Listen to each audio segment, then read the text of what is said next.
João e Patrícia são amigos e estudantes do curso de fisioterapia da Uniban. Antes da conclusão do curso, foram convidados para um estágio remunerado em uma clínica renomada, mas eles foram reprovados no TCC e não concluíram o curso.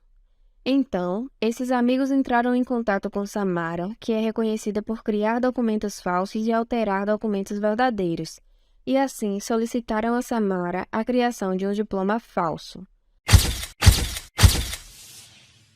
Após um tempo, a clínica que os contratou descobriu a falsificação do documento e prestaram queixa deles na delegacia.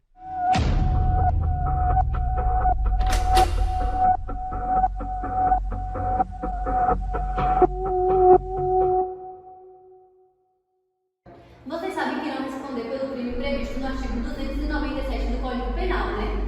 Bem na cara, mas você também sumiu foi roubada. Pai, você é a santa que não faz nada.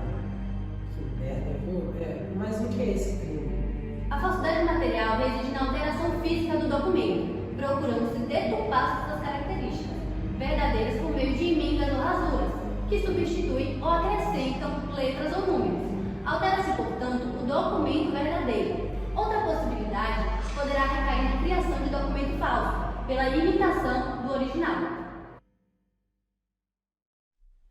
A falsidade material pode envolver diferentes sujeitos dependendo do contexto em que ocorreu. Alguns exemplos de sujeitos ativos da falsidade material incluem o autor material, que é a pessoa que cria ou modifica o documento falso ou alterado, o autor intelectual, que é a pessoa que ordena ou planeja a falsidade material mesmo que não execute a ação diretamente, e o usuário, que é a pessoa que utiliza o documento falso ou alterado para obter vantagens indevidas ou prejudicar alguém. Já os sujeitos passivos podem ser a vítima, que é a pessoa ou instituição que sofreu prejuízo em função da falsidade material, ou terceiros, outras pessoas que podem ter sido afetadas indiretamente pela falsidade material. Olha, pelo que eu entendi, então, pelo menos a gente não tá sozinho, a Samara também tá nisso. Então, não é só a gente. É, né? Ainda bem que não será só a gente. E eu acho bom vocês contratarem logo um advogado, porque a pena para esse crime é de reclusão de 2 a 6 anos e multa. Olha, fica tranquilo, tá? Eu conheço um advogado bom que pode ajudar a gente. A gente não vai ser preso por isso, tá? Fica tranquila. E eu não sei, a gente pode tentar resolver de alguma forma, tá? Fica tranquila que a gente não vai ser preso por isso.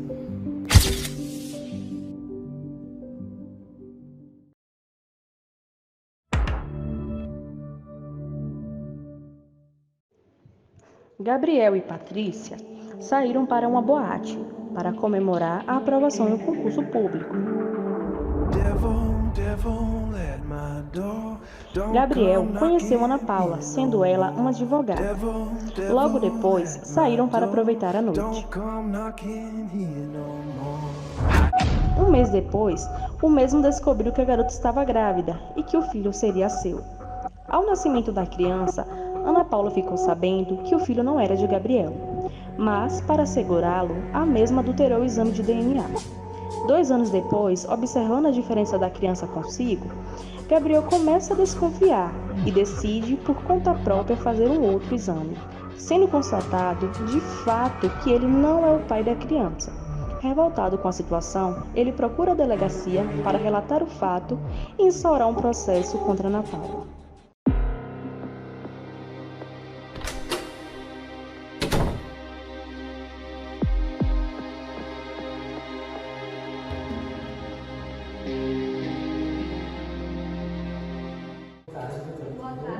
É o seguinte, há algum tempo eu estava numa comemoração qualquer, por conta que ele está sendo concurso. E aí o que aconteceu? Eu acabei me envolvendo com uma moça e aí ela acabou ficando grávida.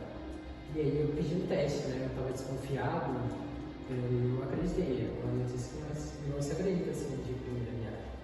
E aí eu percebi alguns erros no teste dela e por intuição eu resolvi fazer outro. Olha isso, dela. E aí eu fiz as diferenças. Gabriel indaga então o que vinha a ser esse crime Após a apresentação dos fatos, a delegada explica a Gabriel o crime que foi cometido por Ana Paula. Esse crime pode ocorrer tanto com documentos públicos como documentos particulares, como contratos, declaração de imposto de renda, e pode ser cometido por qualquer pessoa também. Pode ser uma pessoa física, pode ser uma pessoa jurídica. A finalidade prática desse crime vai ser prejudicar outra pessoa ou entidade. Por exemplo, causando prejuízo financeiro, criando obrigações limitadas ou alterando a verdade de um fato que foi relevante com o que aconteceu com você, por exemplo. As penas para...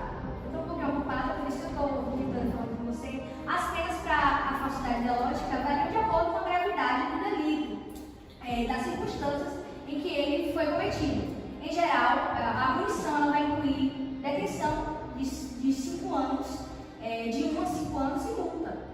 No entanto, se o crime ele foi cometido por funcionário público, no exercício das suas funções, ou se o documento foi falsificado por valor histórico, artístico, cultural ou até científico, a pena pode ser aumentada.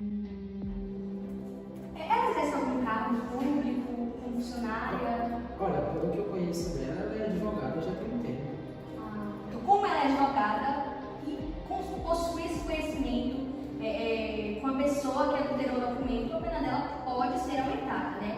O crime que ela cometeu é mais grave do que simplesmente alterar um documento. Como eles atestam determinado fato com a sua identidade, o local que mora, o fato dele ser adulterado vai contra o conceito de fé pública. E a fé pública, para simplificar, é algo presente nos documentos oficiais, dos quais se acredita ser considerado verdade. Então, assim, o crime de falsidade ideológica prejudica não só a si mesmo, mas as pessoas envolvidas. Por fim, na falsificação ideológica não há rasura, emenda, acréscimo ou subtração de letra ou algarismo. Há apenas uma mentira reduzida a escrito, através de documento que, sob o aspecto material, é de todo verdadeiro, realmente escrito por quem o seu teor indica. No falso ideal, o agente forma um documento até então inexistente, para, através dele, fraudar a verdade. O documento geralmente é utilizado para a prática de certo ato jurídico, não sendo necessário que tal ato seja efetivamente praticado para que o crime se consume, dada a sua classificação de crime formal. As penas cominadas, cumulativamente, são reclusão de 1 a 5 anos e multa, no caso de documento público, e reclusão de 1 a 3 anos e multa, se tratando de documento particular. A figura majorada comina a mesma pena, aumentada de 6ª parte. O bem jurídico tutelado pelo crime é a fé pública. Esta é entendida como um bem jurídico transindividual, que se refere à confiança e à credibilidade depositada pelos indivíduos nos documentos, para atestar ou provar relações jurídicas ou sociais.